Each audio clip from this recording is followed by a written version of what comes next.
The Mighty Morphin Power Rangers has been a pop culture icon for nearly 30 years, and long after Rita Repulsa had been originally destroyed, she's back as a robot. She's back? No. Today we're talking about Mighty Morphin Power Rangers Once and Always, the reunion special for the Mighty Morphin Power Rangers. I'm here with my lovely sister today. Mariska. Her Power Ranger history is like quite different from mine. She's watched less seasons. Oh. She's watched like 2 or 3. 4? SPD, RPM, Samurai, Mighty Morphin, Jungle Fury, and Dino Thunder. But don't ask me much about them because I don't know much about them, but I know I watched it, but not all the episodes. And she actually watched Once and Always before I did. Oh yeah, I wanted to see it first. But I did ultimately watch Once and Always, and I cried like twice. Yeah. What part? It was very emotional. I guess I'll get into that in a little bit, but... I cried in one part. Which part? We'll get into that.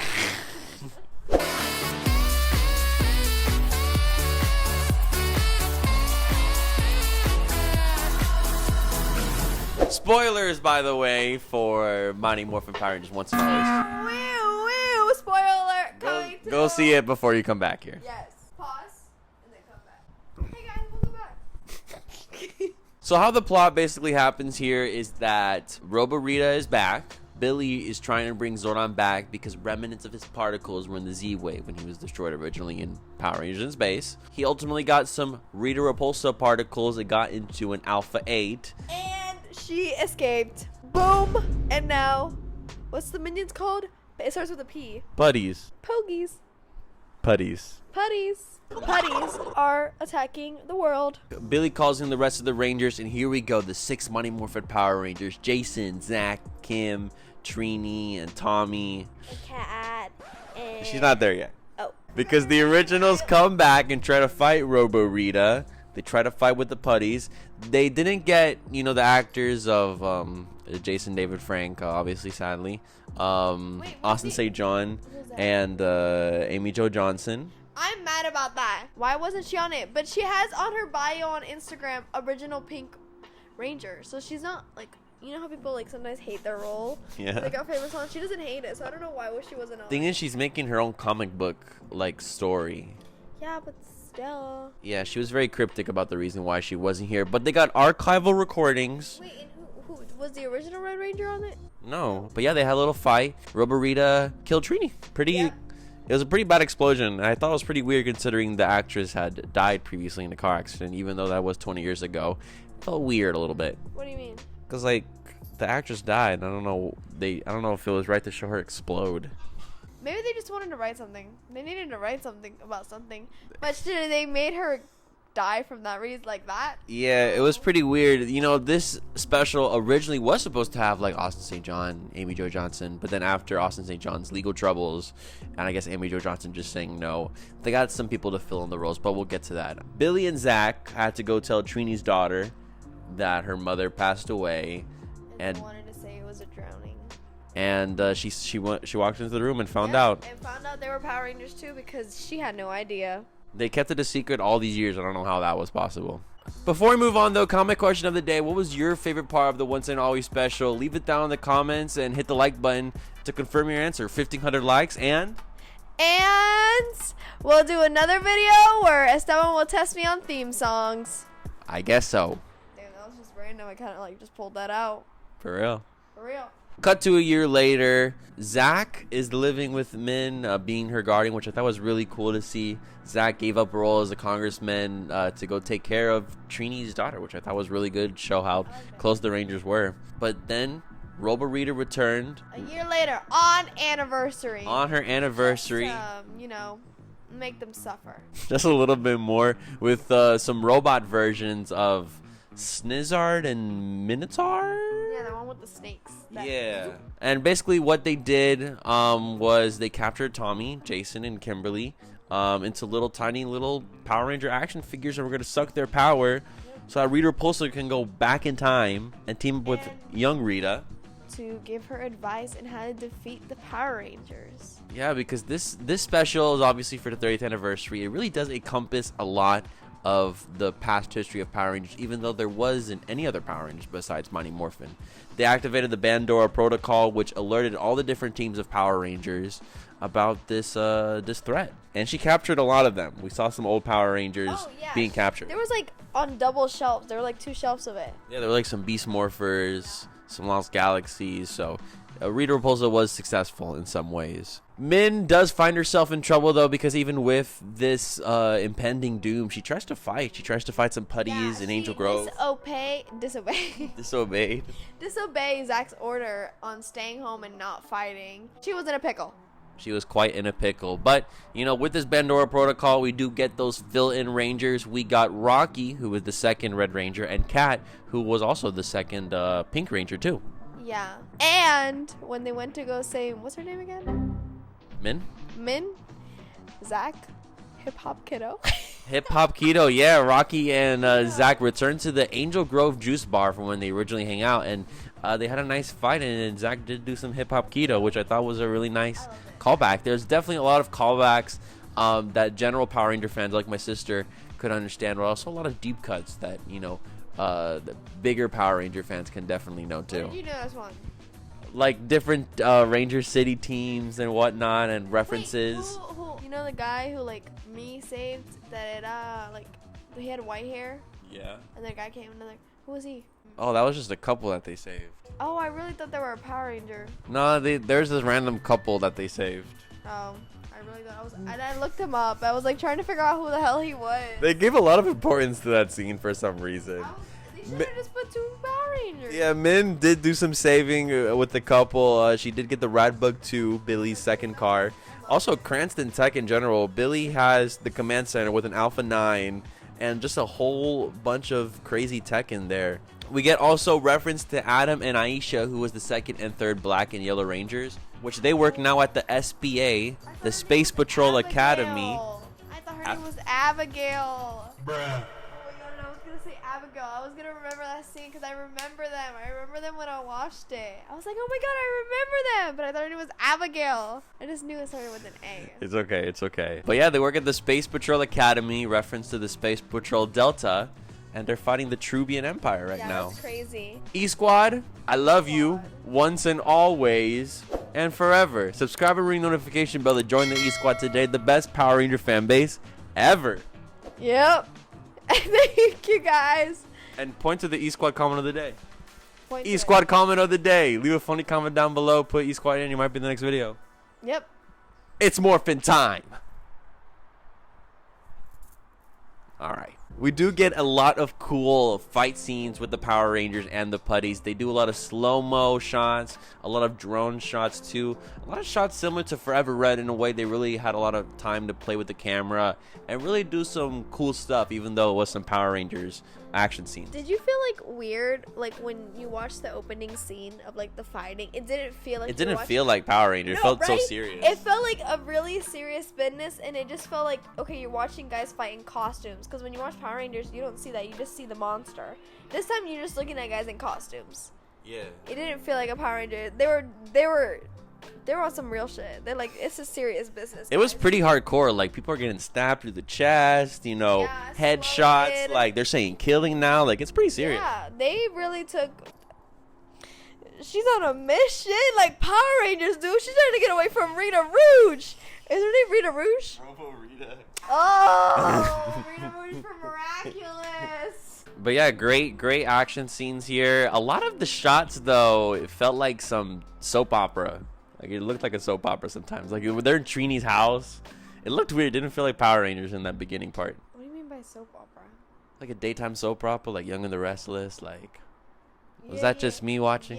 Yeah. I know what you mean. She doesn't know what I mean. They did get a nice plan into effect, though. They used magnets to get those robot monsters up. Oh, wait. Sorry, this is totally not what you're talking about. When you're entering a fighting scene, they show a banner of Bulk and Skull. They never appeared.